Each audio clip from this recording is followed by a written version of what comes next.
ఈ వారంలో మాకే కార్యం జరగలేదండి పాస్టమ్ గారు. లేకపోతే ఈ నెలలో మాకే కార్యం జరగలేదండి. మరి మాకు సంతోషం ఎలాగొస్తది? మేమేమి జ్ఞాపకం చేసుకుంటామనంటే, ఎంతోమంది మనకంటే ఘనులు, మహానుభావులు, గొప్పవాళ్ళు మరి ఈరోజు చూద్దామంటే కనిపించకుండా మాయమైపోయారు.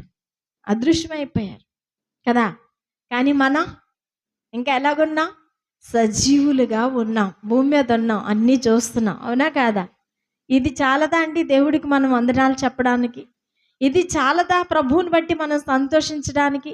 ఇది చాలదా మనం ప్రభువుకి కృతజ్ఞతాస్తుతులు చెల్లించడానికి? దేవుని ప్రేమని ఇప్పుడు నేను పాడిన పాటలో కూడా ఆ మాట కోసమే పాట పాడాను ఇప్పుడు నేను. నాకు ఆ పాట సరిగ్గా రాదు. కానీ అయినా సరే ఆ మాట నచ్చితే ఎలాగైనా పాడేయాలనుకుంటాను. అది నా బలహీనత. దేవునికి స్తోత్రం కలుగును గాక. ఏంటి ఆ మాట అనంటే, ప్రభు ప్రేమను తలపోయొచ్చు.